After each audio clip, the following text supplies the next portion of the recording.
Yashodanandana Braja Janaranjana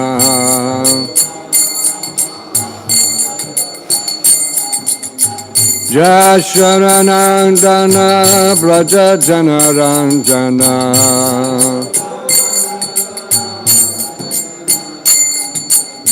Jamuna Tira Vanachari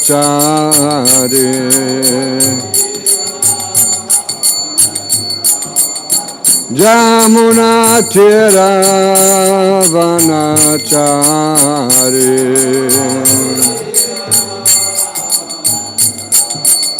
Jayo Radha Madhava Kunja Bihari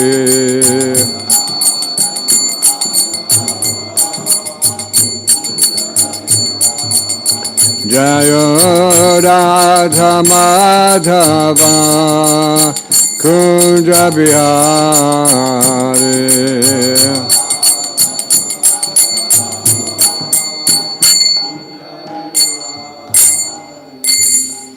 Jayam Vishnupad Paramahansa Parivraj Gacharya Sitaras Shri Śrīmad The Divine Grace of Bhagavatam in the Bhaktivedanta Swami Prabhupada Ki Ananta Koti Vaishnava Ki Grantaraj Śrīmad-Bhāgavatam Ki Gaur Premanandi All glories to the assembled devotees.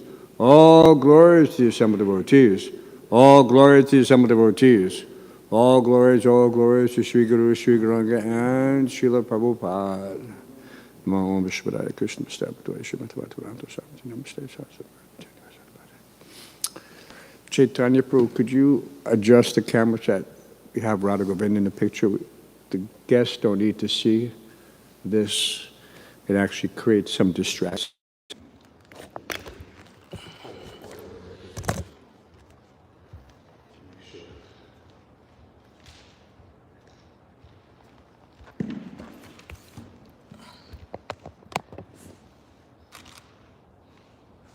Reading from Srila Prabhupada's Leelamrita, Volume 6, chapter titled, what's the chapter title? Chant Hare Krishna and Fight. My favorite chapter.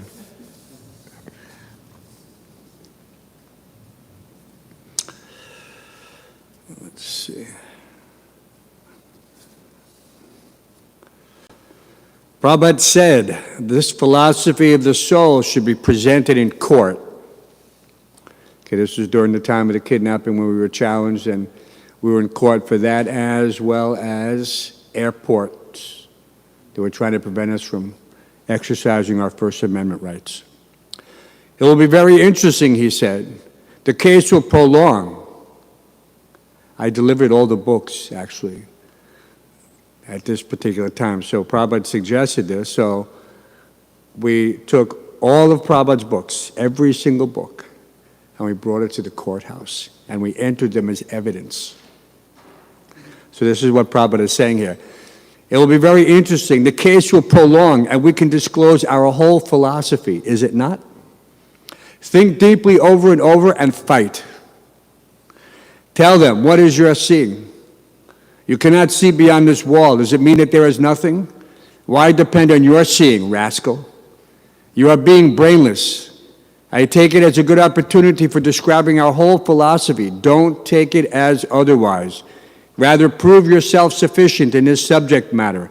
This is a trial examination. Prabhupada was not looking at this like something to, just like now we're in a trial. Everybody knows, right? We're in the appeal stage, last stage.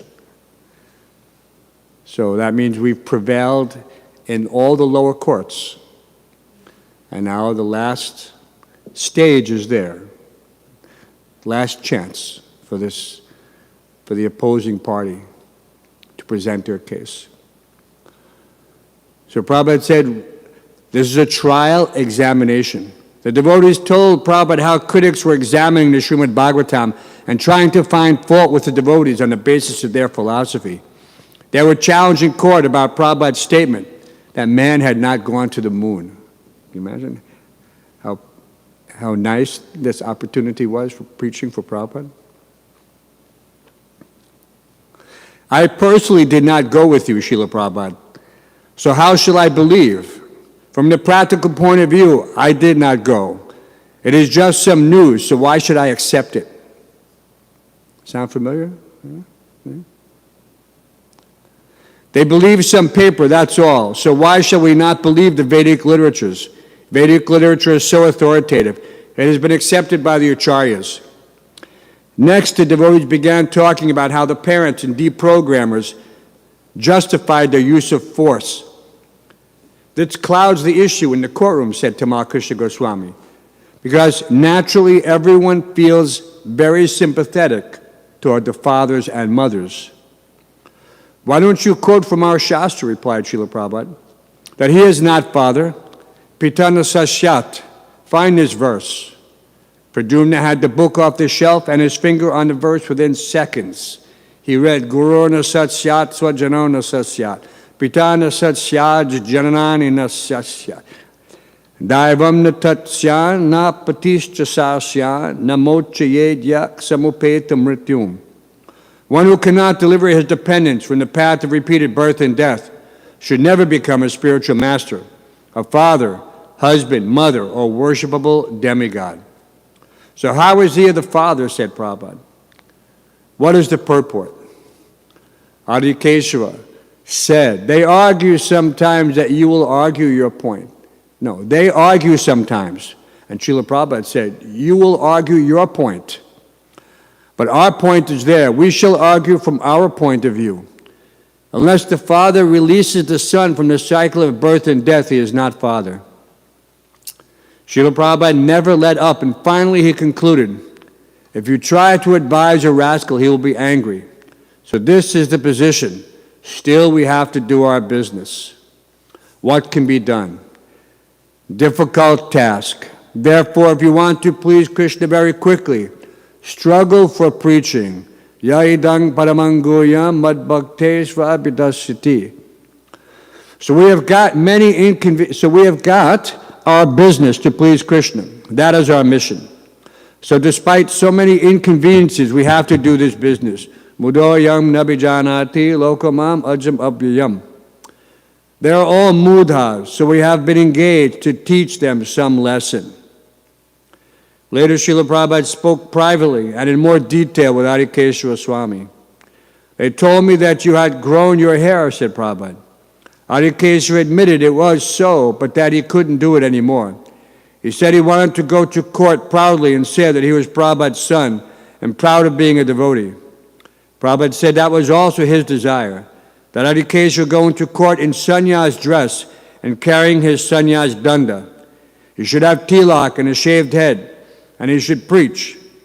Srila Prabhupada told how people had advised him to wear Western dress when he had first come to America.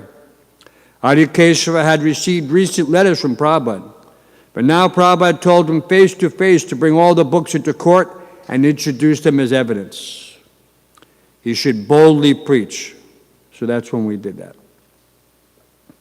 Adikeshava mentioned that an official in the Indian embassy had said that the Indian government would give him asylum if necessary. Srila Prabhupada was pleased to hear this. When Adikeshava admitted that he was sometimes discouraged and alone in the prolonged legal struggle, Prabhupada said that he could take other men with him to help. But the main backing Adikeshava required was from Srila Prabhupada. He wanted Prabhupada's mercy, and Prabhupada, like a father, gave solace and courage to his young, rather frail-looking son who was going into battle. Adikeshava was a very thin, skinny fellow. Which is the definition of frail looking.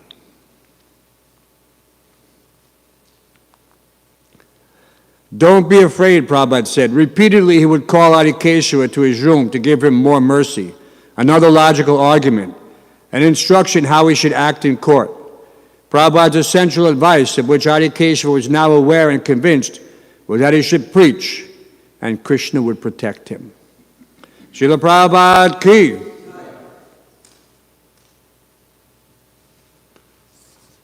He reasons ill who tells that Vaishnavas die when thou art living still and sound.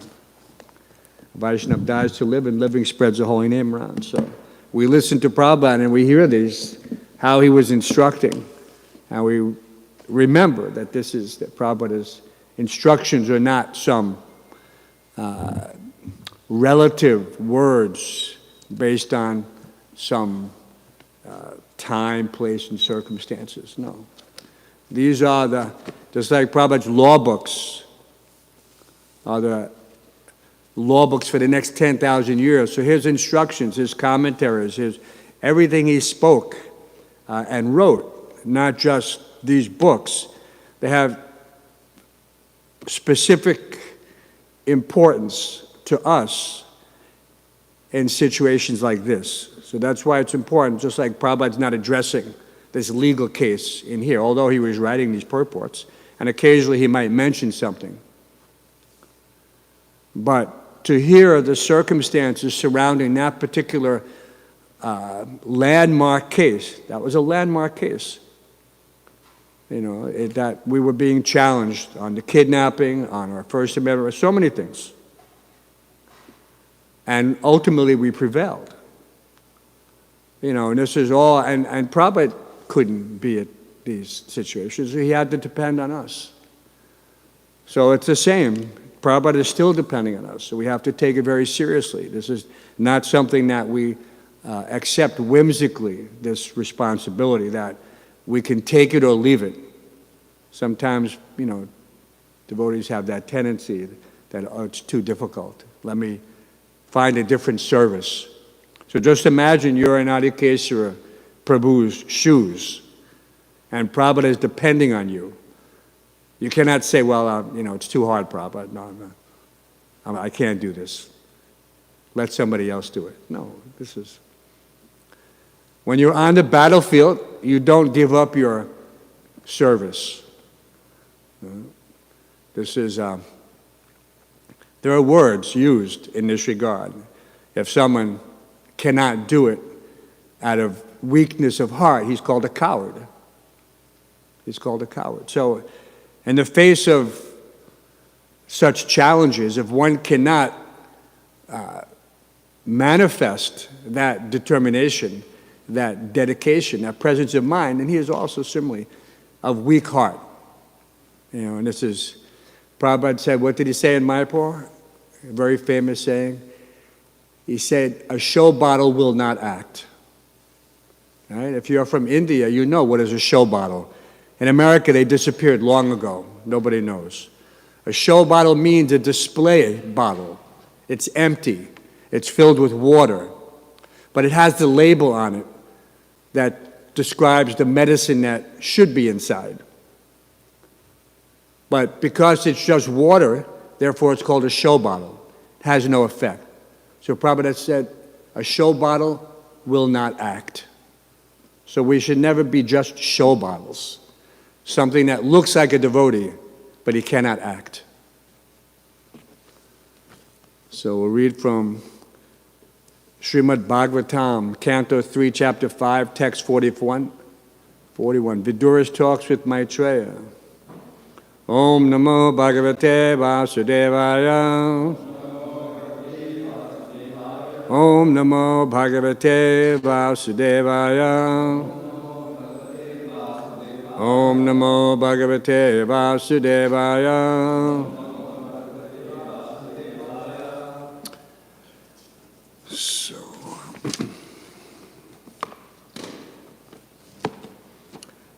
Margantiyate Mukha Padmanidais. Margantiyate Mukha Padmanidais. Jandak Suparnai Rishayo Vivikte. Jandak Suparnai Rishayo Vivikte. Yajaghamasho Dasharid Varyayaha. Yajaghamasho Dasharid Varyayaha.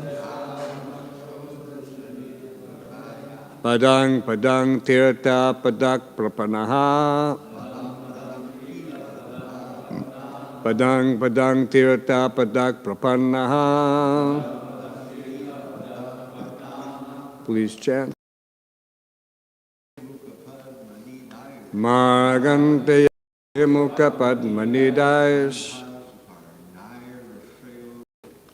Chandak suparna rishayo vivikte. Yachagama shoda Śrīmad-Bhāgavatam. Rang tirtha padak papannaha. Mraganteyate mukha padmadidais. Chandak suparna rishayo vivikte. Yachagama shoda Śrīmad-Bhāgavatam. Padang padang tirtha padak prapanaha. Maraganteyate mukha padmanidais. Chandak suparna rishayo vivikte. Yachagama shoda Śrīmad-Bhāgavatam. Padang padang tirtha padak prapanaha. Ladies.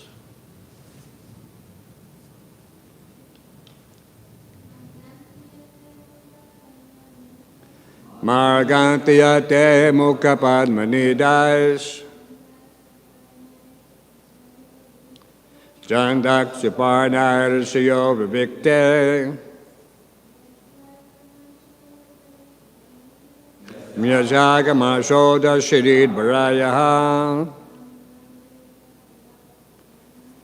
Padang padang tirtha padak prapanaha. Marganti, searching after. Yat, as. Te, your. Mukha padma, lotus-like face. Nidai, by those who have taken shelter of such a lotus flower.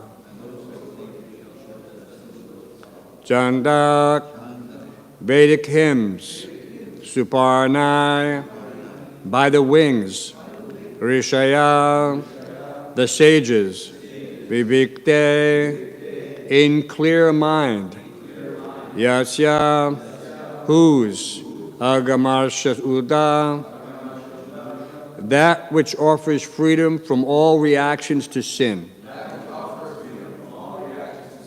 Sarit, rivers. Barayaha, in the best. Padang padang, in every step. Tirtha pada, one whose lotus feet are as good as a place of pilgrimage. Prapanaha, taking shelter. Translation and purport by His Divine Grace A.C. Bhaktivedanta Swami Srila Prabhupada. The lotus feet of the Lord are by themselves the shelter of all places of pilgrimage. The great clear-minded sages, carried by the wings of the Vedas, always search after the nest of your lotus-like face. Some of them surrender to your lotus feet at every step by taking shelter of the best of rivers, the Ganges, which can deliver one from all sinful reactions. Please repeat. The lotus feet of the Lord are by themselves the shelter of all places of pilgrimage. The great clear-minded sages, carried by the wings of the Vedas, always search after the nest of your lotus-like face. Some of them surrender to your lotus feet at every step by taking shelter of the best of rivers, the Ganges, which can deliver one from all sinful reactions. Purport. The Paramahamsas are compared to royal swans who make their nests on the petals of the lotus flower. The Lord's transcendental bodily parts are always compared to the lotus flower, because in the material world, the lotus flower is the last word in beauty. The most beautiful thing in the world is the Vedas, or Bhagavad Gita, because therein knowledge is imparted by the personality of Godhead himself.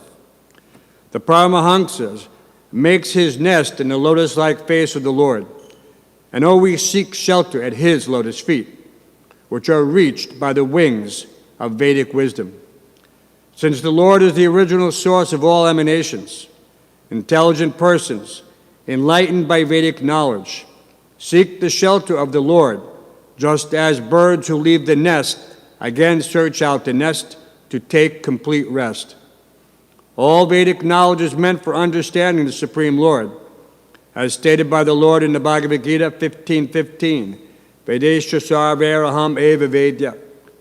Intelligent persons who are like swans take shelter of the Lord by all means and do not hover on the material plane by fruitlessly speculating on different philosophies.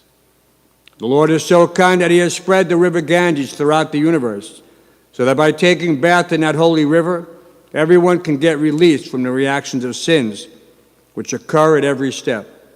There are many rivers in the world which are able to evoke one's sense of God consciousness simply by one's bathing in them, and the river Ganges is chief amongst them. In India, there are 5 sacred rivers, but the Ganges is the most sacred.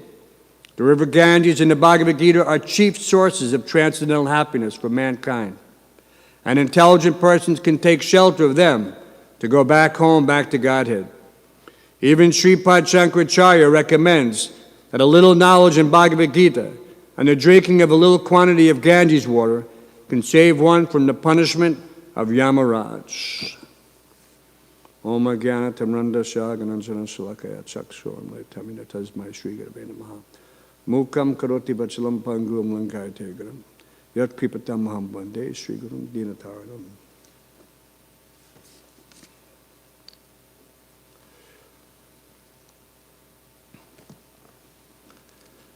So this simile, the royal swan compared to the Paramahansa, the most often, how can you say, analogy that Prabhupada gives with regards to Paramahansa is that they are like the swans, which can separate muddy water from clear water, or milk from water. So this ability is analogous to the saintly person who, even within the material world, confronted every day with an overload of this fake news, let's say, just proliferation, so much pilgrimage for the crows in the form of media. Formerly it was simply just newspapers.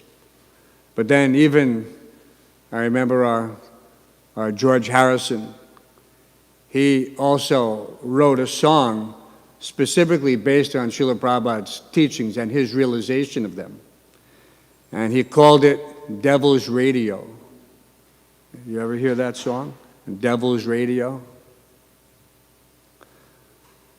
So if you look it up, just for reference sake, it might be useful for preaching in order to relate to some other person in that mode of nature, whatever that is.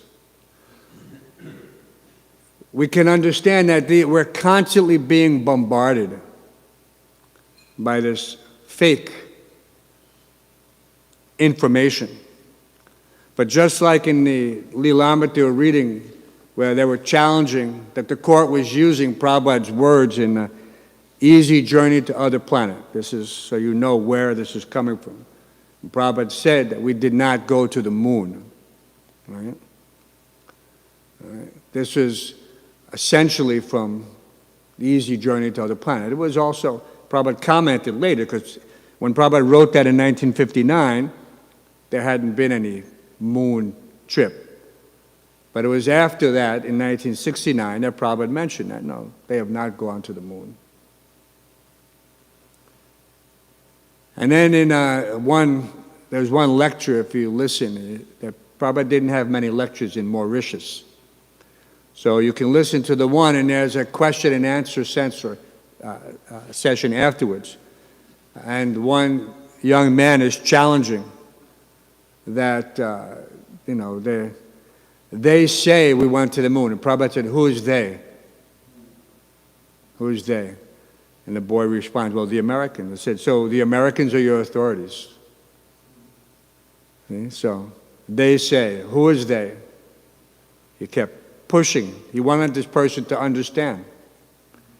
He says, our authority is the Vedas, and your authority is the Americans. Because you have not gone, just like he said here. You have not gone. So everyone is accepting some authority. And they may try to figure out which authority to accept, but that is the extent of their endeavor, because they cannot be sure. They did not go. They don't. And those persons who say that they went there, who's to say that under the circumstances that they're not giving some story, right? This is the... So in any case, Prabhupada makes the point, and that's what we should understand. The point is, everyone is accepting some authority, and we accept the authority of the Vedas. If you look at the Vedas, they're describing everything about the science of the soul, and there is no other source for this information. One can search high and low. Everyone's experience, at least I was a student, I was studying in college. We were asking questions about the nature, who am I, who is God, what is our relationship? There was no one could give any answer. No one could give any answer. They're all simply giving some speculation. Right? But when we came in contact with the Bhagavad Gita, the real Bhagavad Gita as it is, I had read other Bhagavad Gitas. Interesting story about that. So the devotees, I was working in the public library, 42nd Street, big library. Yeah, it takes up a whole city block, 42nd and 41st Street, between 5th and 6th Avenue. Whole block. Okay, the whole library is only part of the block. Bryant Park is the backside. But in that library, there are so many levels. They only have 3 floors accessible for the common person. But then in between, they have what's called stacks. So there are several floors in between each of those floors, and basement levels also. And all the valuable books are stored there in cages, original manuscripts and things. So we could sneak down and peruse any of these priceless volumes if we wanted, if we had access, depending on your level of access, just like anything else.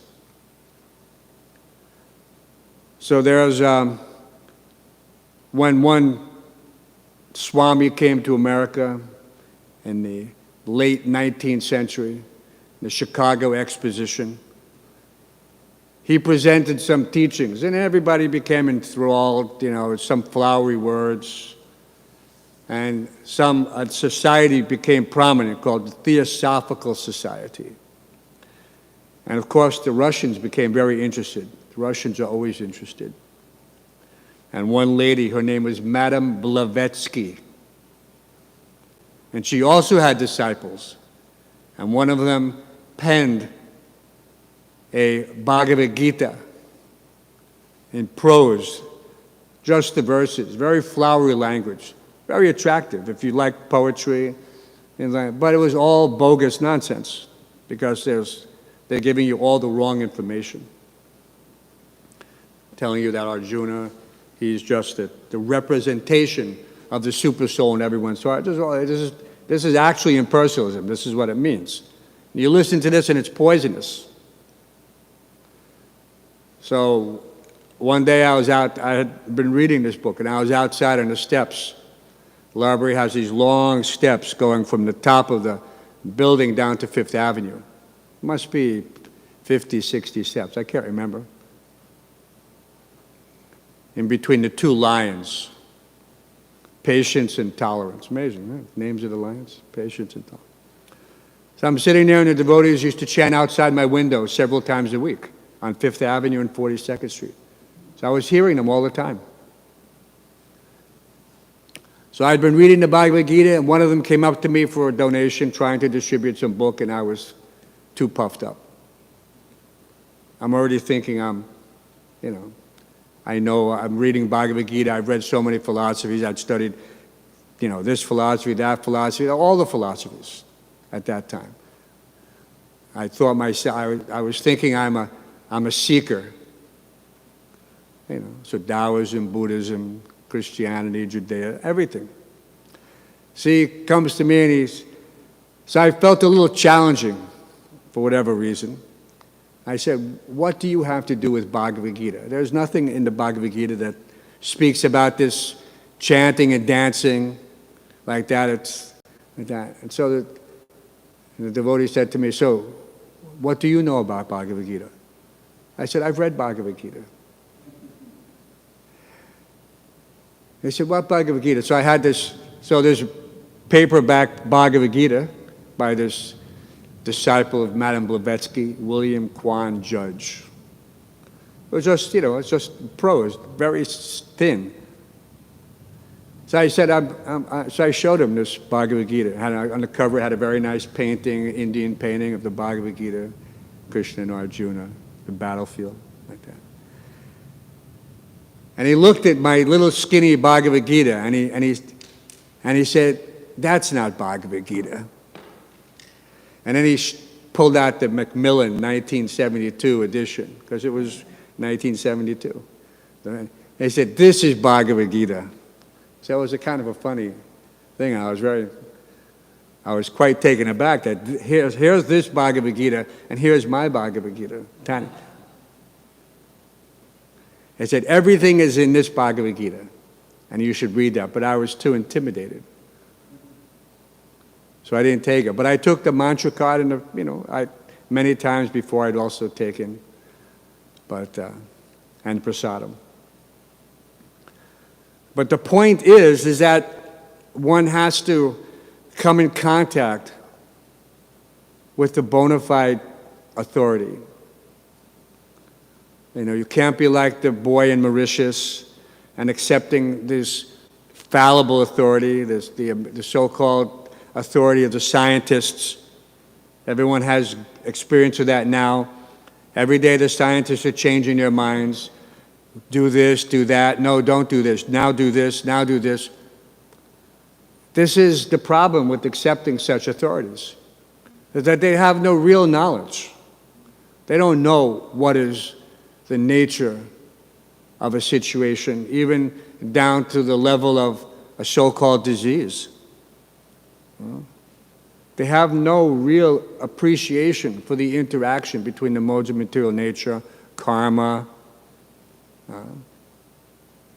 and how everyone is affected according to his individual situation.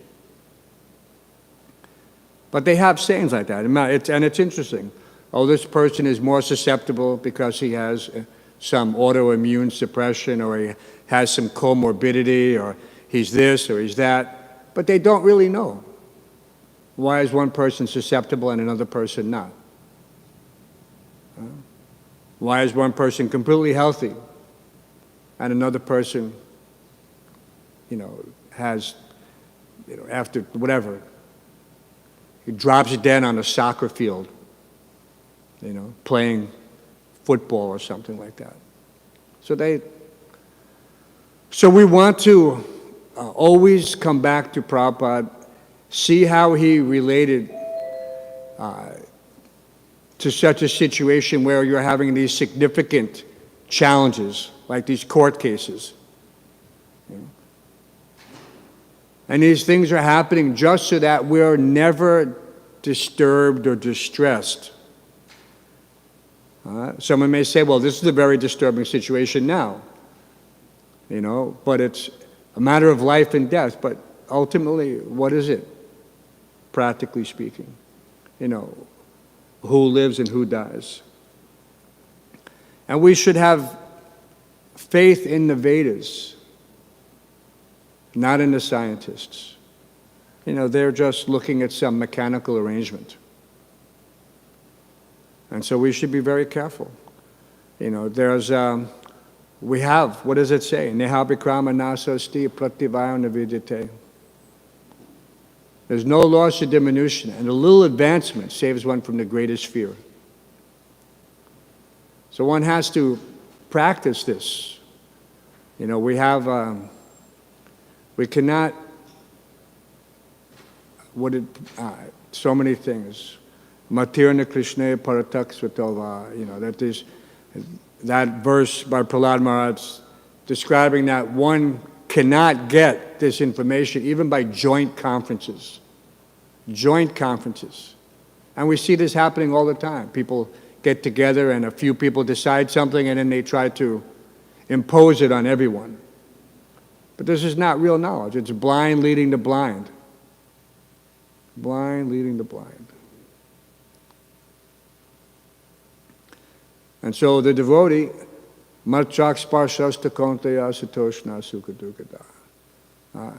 he understands, he's not disturbed by happiness or distress. Winter, summer, the changing of the seasons. This is the same. If we're not secure and confident in our realization, then we can easily be manipulated by fools and rascals.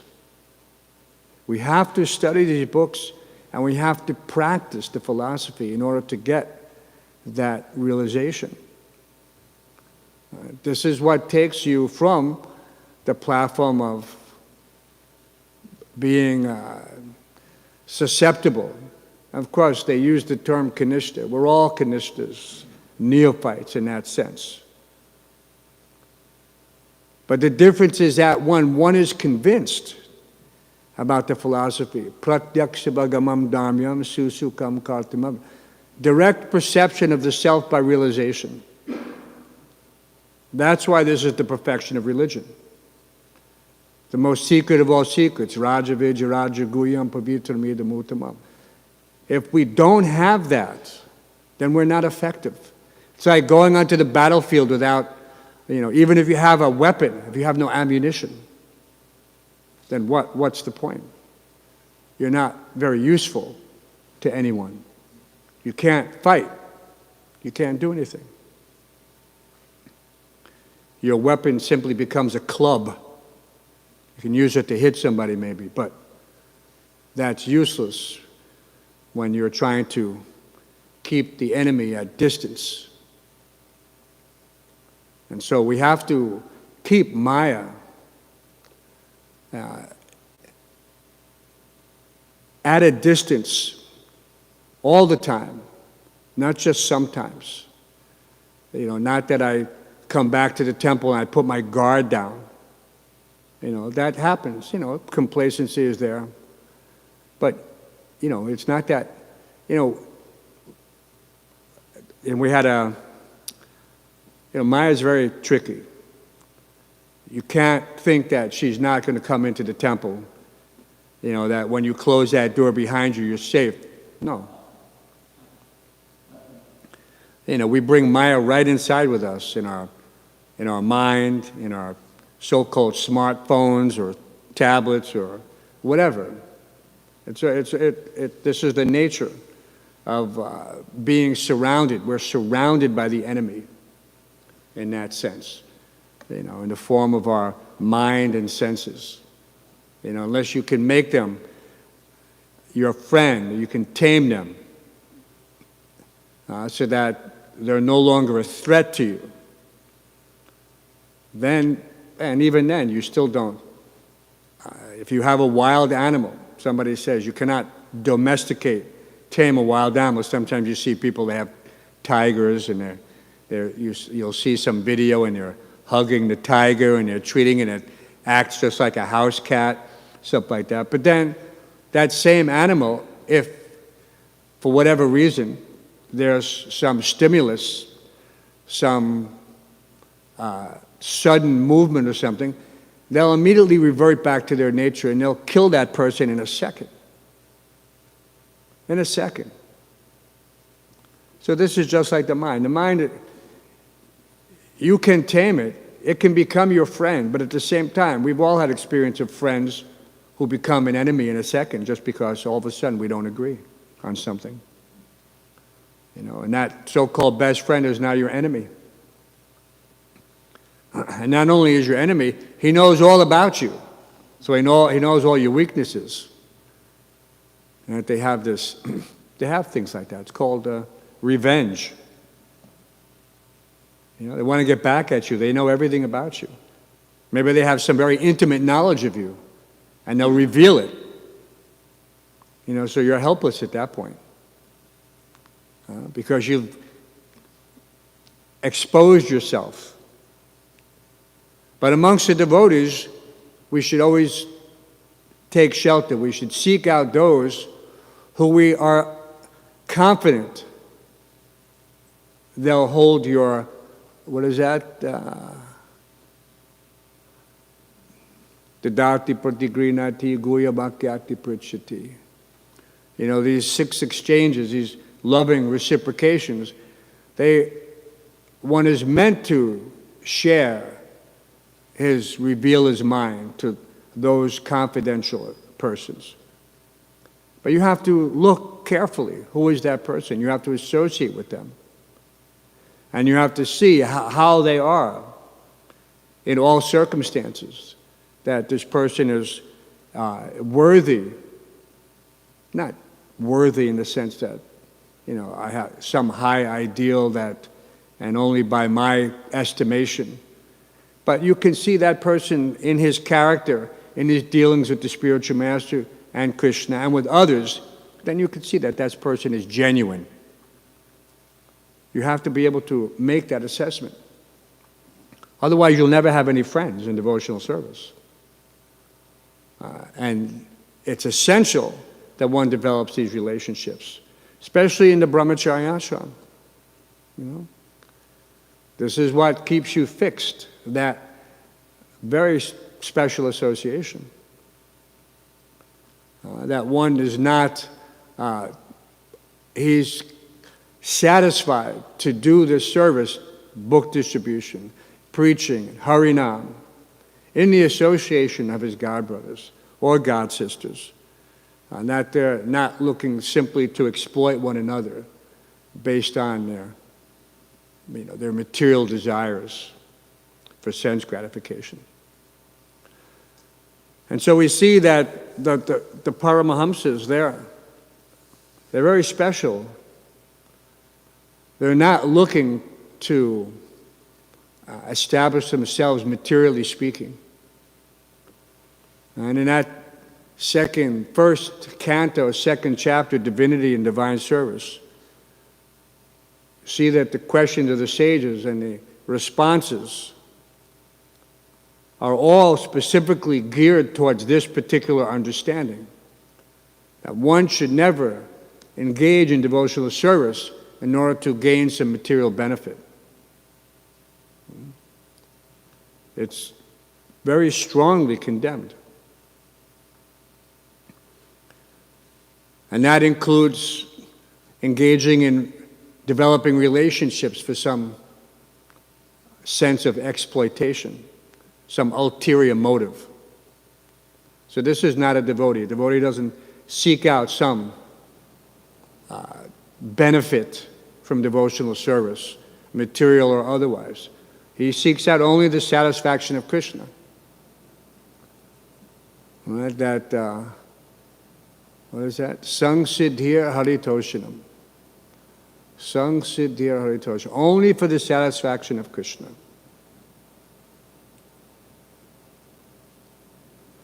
Otherwise, he will not get the desired result. And he will wonder, why am I not making spiritual advancement? Why am I not satisfied? Why am I not getting a taste from chanting?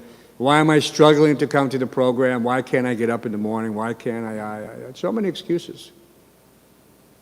Why can't I take a cold shower? Of course, you can't control the mind. This is the first test in the morning. Srila Bhaktisiddhanta described this process. Brooms and shoes. Brooms and shoes. You have to conquer your mind in the morning. You couldn't live in the temple. You couldn't, in the old days, you couldn't live in the temple. There was only cold showers. You know, many people would come and they would see that and they would not stay. They would leave. So they failed the first test. First, you couldn't join the temple unless you came to Mangal Arati every day for 2 weeks. Okay, it didn't matter where you lived. If you lived on Long Island, you got up at midnight. I lived on the last stop of the train station. So it was quite a struggle. So I cheated. I asked the temple president, can I come and stay on the weekends? And he had little compassion, so he would let me come and stay on the weekends. I didn't realize how much of a favor that was. Other devotees were surprised. Oh, he let you come.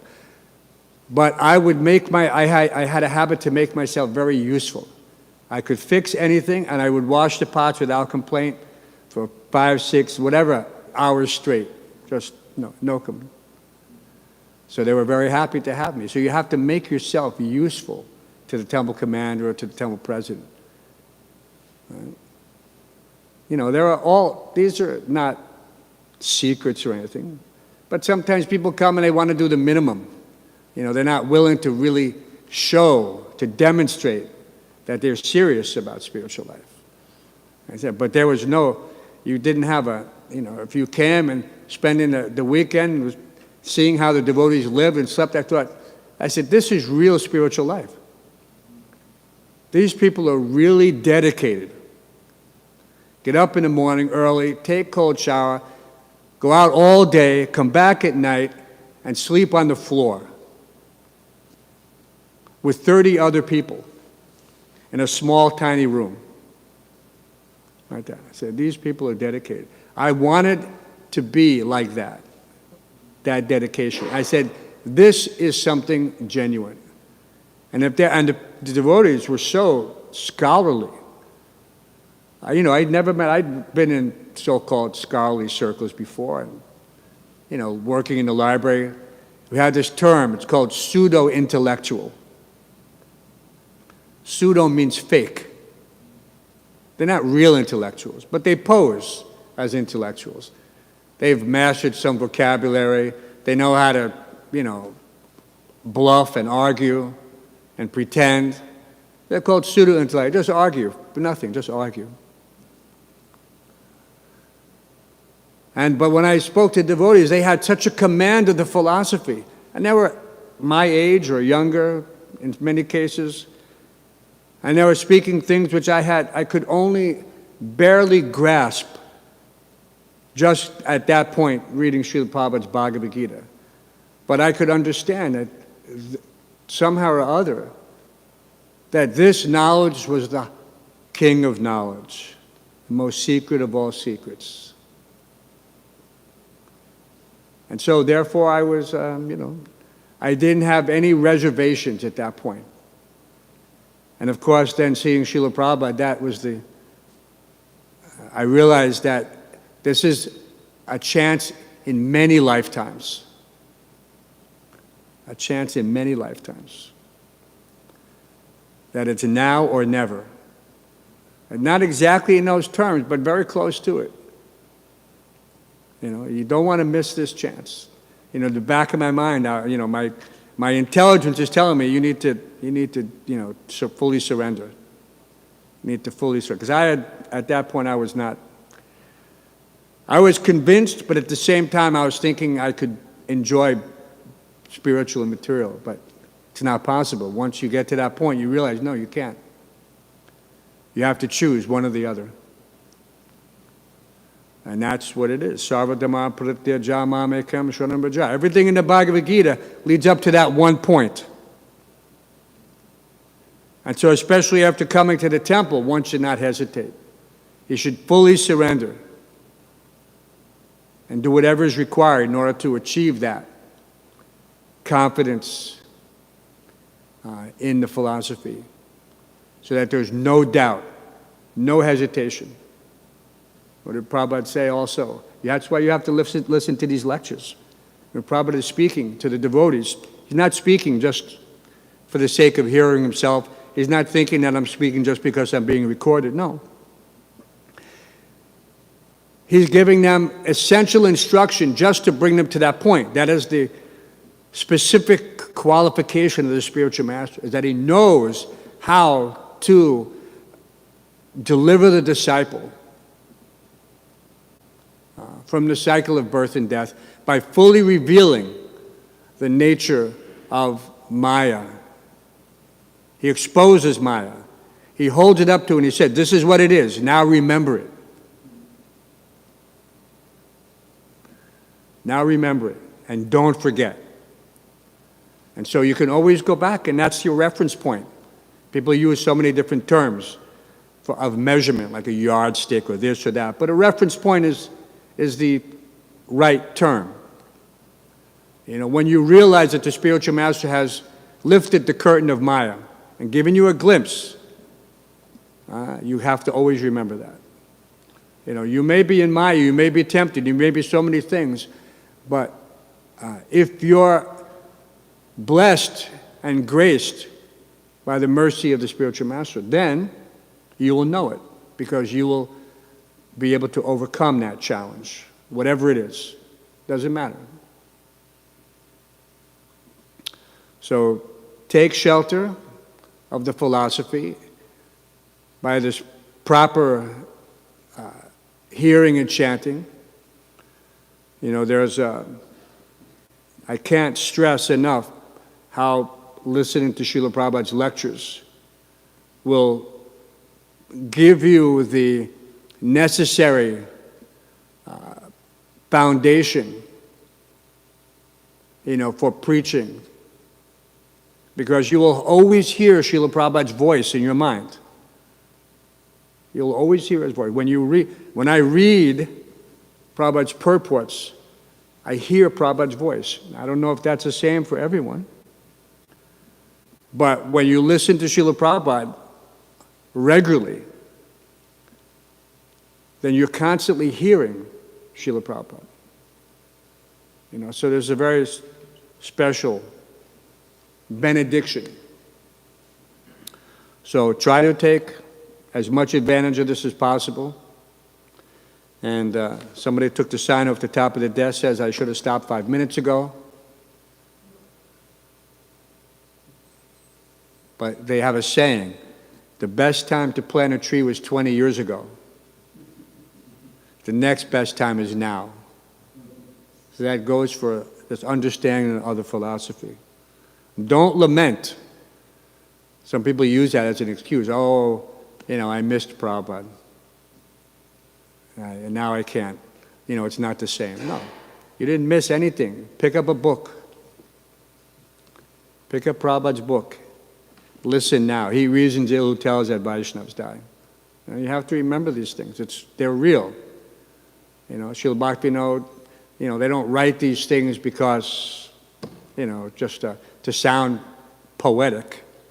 You know, like that Bhagavad Gita about those impersonalists. No. Any questions or comments? Should I read the verse again so we have some reference, since we strayed so far? The lotus feet of the Lord are by themselves the shelter of all places of pilgrimage. The great clear-minded sages, carried by the wings of the Vedas, always search after the nest of your lotus-like face. Some of them surrender to your lotus feet at every step by taking shelter of the best of rivers, the Ganges, which can deliver one from all sinful reactions. Yes, Nri Keshari Prabhu.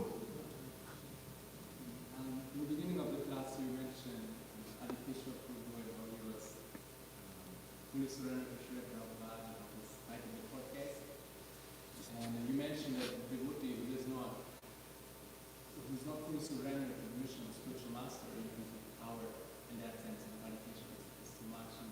and also later on you mentioned how when they started this temple, then everyone who came, they were all fully dedicated, and everyone who wanted to join, they all had to come every day to Mangalati. The temple residents have such compassion and community to just come on the weekend. But now, at least what I saw is that at least in our movement at the moment, not everyone, especially like I would say, many Buddhists don't have that full surrender, that full commitment. Some may do have it, but they don't have it for their whole life. So what will happen to those devotees? Well, if they're fortunate and they've developed friendships, then those friendships will help them in difficult times. Remember, revealing the mind doesn't mean I'm telling somebody my Maya. I may be expressing some concern because I don't feel qualified, or, I'm feeling weak. And that friendship can provide the necessary strength in order to allow me to overcome a specific obstacle. Just like some persons are strong in one area of spiritual life. They may be very strict in their sadhana, and that gives them some advantage when it comes to, confronting some challenge. Like some people are disturbed if their situation is not steady. They get too many instructions. Someone says do this, someone says do that. They don't know how to reconcile the two things. They become bewildered, or they become frustrated. Even they become angry. So, but if one is intelligent, he thinks, okay, wait a second, let me just step back. Let me ask my dear God brother or dear God sister, what would you do under the circumstances? What would you do? And they may already have that perspective, having previously had a situation. And they'll say, no, don't. They may even ask some probing questions. Have you been chanting all your rounds? Why is your mind so easily disturbed? Have you been, not reading Prabhupada's books or listening to his lectures? What is the cause of your distress, my dear Prabhu? Sometimes we hear this in the exchanges of the sages also. So this is, but you have to be willing. This is the point, this Dati Pratigrinati, it's a two-way street. You have to be willing to hear it, to take that instruction, to take that advice.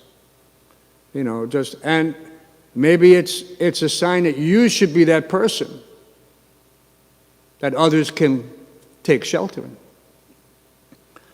Don't be the person who's always complaining or looking for an excuse or how not to do something. Take the opportunity that, we all have. No one, someone says, oh, I'm envious of that person. He's a sannyasi, he's a GBC, he's a guru. Why are we envious? What is that? Why is that? What are we thinking? That we should be happy that such persons are taking this responsibility, And if you want to do it, then by all means, put yourself in a position. Nimitta matram bhava savyasachan. Become an instrument for Krishna, whatever that is. That's an opportunity for greater preaching, greater opportunities for preaching. But you have to desire that. You have to want that, and you have to be eligible. Krishna will give you the Sarvasya Chaham Hridisvane Vishto, that 15:15, that verse is there. He will give you that realization. Knowledge, remembrance, and forgetfulness. By all the Vedas, Krishna is there. It's not just some abstract concept. And we all know it. Anyone who's distributing books, anyone who's out in the street every day, when he's interacting with people, all of a sudden he feels that Krishna is allowing him to become an instrument, just to speak suitable words for that person in order to give them a little taste of the philosophy, to show them that this is something worthwhile that would benefit you. They can see it in your face, in your demeanor, that this person has something that I'd like to have. He has either confidence or he has peace, but he has something. We all saw that when we met the devotees the first time, yeah, that they were very confident and they were very happy. So we should be that person. We should be that confident person. And that example will encourage others to get up early in the morning, take a cold shower, go out every day for 6, 7, 8 hours. Because they'll want to say, yes, if he can do it, if she can do it, I can do it. And that takes, and we see, Shruti Kirti Prabhu had so many intimate associations with Srila Prabhupada. And and Prabhupada was very affectionate towards him because he was such a surrendered soul. He was always with Prabhupada. He told me how he would sleep under Prabhupada's bed. If you go to Mayapur in Srila Prabhupada's room, there's a very simple room. Prabhupada was the spiritual master, the Jagat Guru.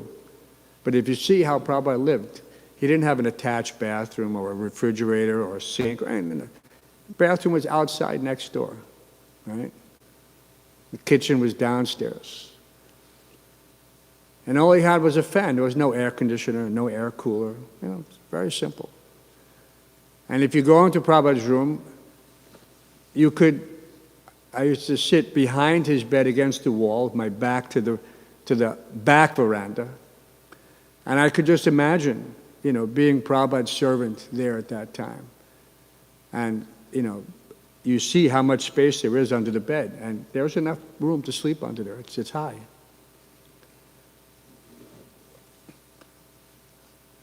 But you have to be very, very attentive to your mind, because familiarity breeds contempt. In such close proximity to the spiritual master, the mind will constantly challenge you that the spiritual master is just an ordinary man. No. But the mind will do like that.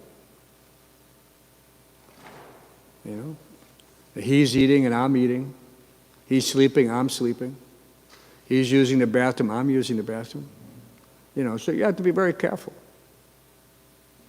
That's why Prabhupada gives the instruction. Of course, this is the same instruction Srila Bhaktisiddhanta gave. It says, one should not become too close to the spiritual master or the deity. Familiarity breeds contempt. So, in those two things, one should be very careful. In his deity service and in his association with the spiritual master. Any other questions or comments? Yes, Mr. Krishna Kripa.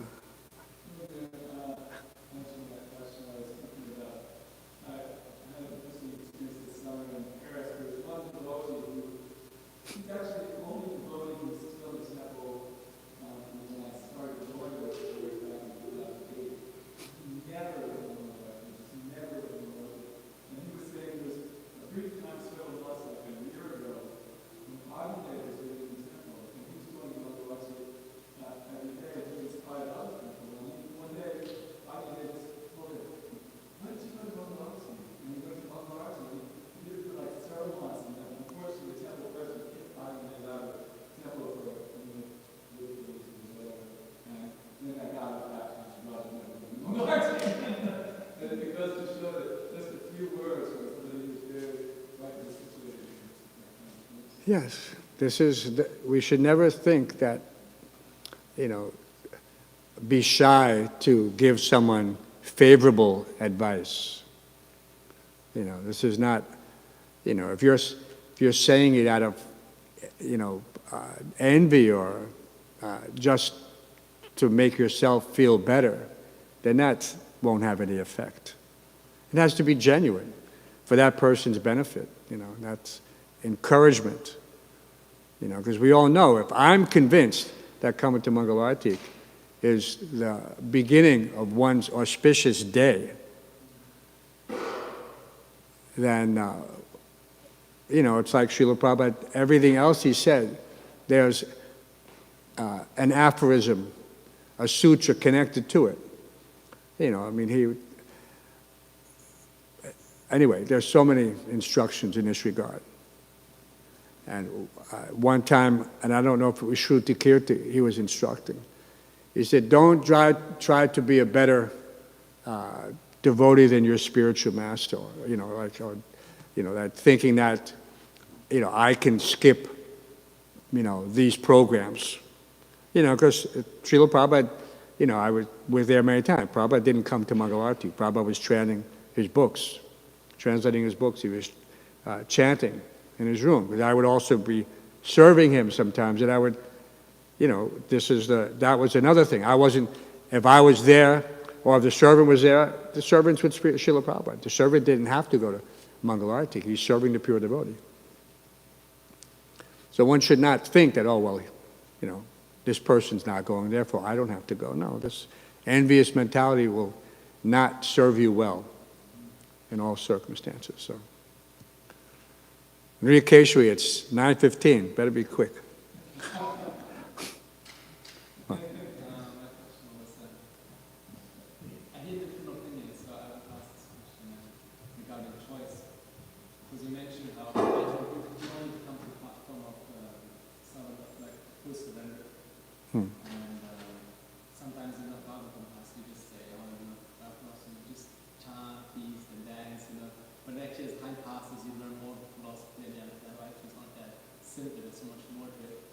And then finally, you should come to the point of full surrender. But then it appears you only have two choices, like either you're in Maya or you practice devotional service and surrender. But then even with full surrender, they say there's also so much choice. So now how is it really, how much choice do we really have? Either I fully surrender or I'm in Maya? Obviously, we know full surrender means taking shelter of Krishna completely. But beyond that, it's developing that attachment to the lotus feet of the Lord. The great clear-minded sages, carried by the wings of the Vedas, always search after the nest of your lotus-like face. So there has to be some real, genuine attraction, affection, which is the beginning. It's not, it's not just some lofty philosophical ideal that is never attainable, that love for Krishna is just, where we use it for what purpose? Why do we say that? Why is it described like that? Why are these sages speaking like this? It's there for us to try to understand the reality of developing the spiritual emotions. It's not, and they don't begin, spontaneously, like we have to be cautious of those things like the Gopi Bhava Club and stuff like that. This is, but it begins by learning how to be a servant of the spiritual master. So this is very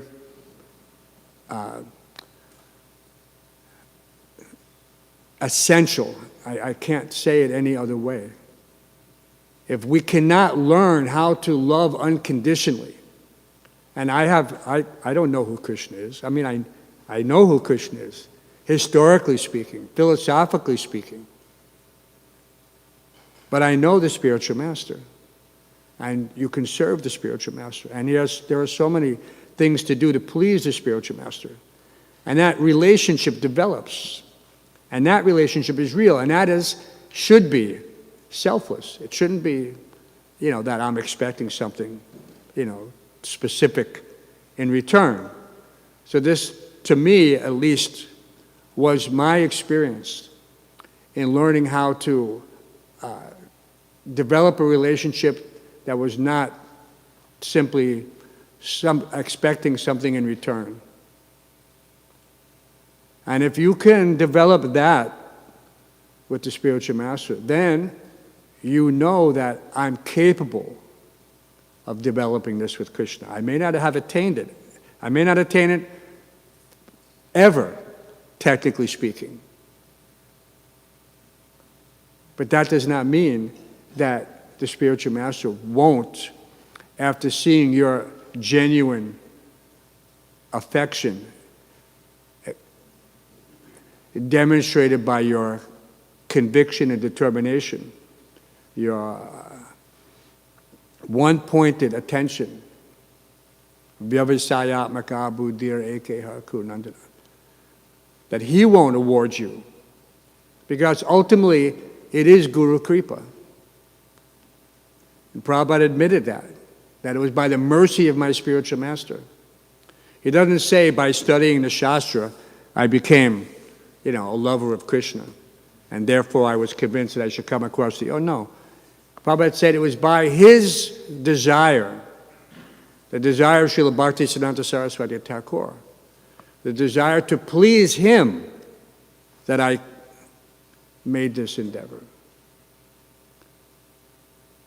But we can hear from Prabhupada's, poetry and his writings, the deep sense of understanding and affection that he had for, based on, what we can understand in our neophytes level, that this pure devotee who came amongst us, who was obviously not the person that the material world sees superficially, but an eternal associate of Krishna. This is a very intimate knowledge, and we should try to take advantage of it. How many people? Prabhupada initiated less than 5,000 devotees. People think it's many more. Less than 5,000 devotees. But somehow or other, this movement is still spreading by Prabhupada's efforts, by the determination, by the conviction, by the surrender, ultimately, of those who have taken shelter at the lotus feet of the spiritual master and Krishna. So we're still in the Christmas marathon, right? So we should go down and take breakfast and then head out the door. At the key, because even though it's Sunday, usually we know that usually it's a day back. But because it's a Christmas marathon, we should all endeavor to go out and try to do as much as we can, to please Srila Prabhupada and Krishna. This is our life, essentially. This is our life. People ask us, what is our life? This is our life. To please the spiritual master and Krishna. They don't know. They think we're sitting around, repetitively chanting. They don't understand the nature of the Maha Mantra, or doing some yoga or whatever. No, but we're here to please spiritual master and Krishna. And their instructions are very clear. And so we have the opportunity. There shouldn't be any confusion in this regard. Any other last minute? No, we don't need any last minute. Śrīmad-Bhāgavatam ki, Srila Prabhupada ki, Srila Prabhupada's transcendental books ki.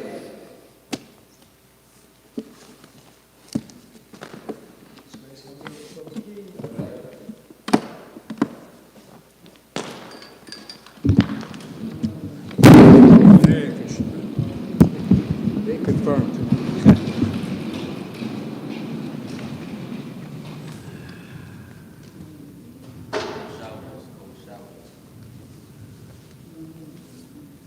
Govind.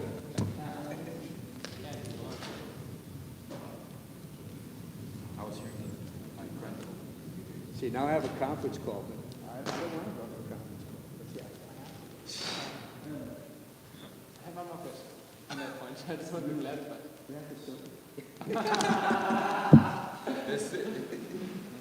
Because actually, these days there is some actually, you do have a spiritual master, Prabhupada's also a spiritual master. Actually, you have many spiritual masters. the distractions from some of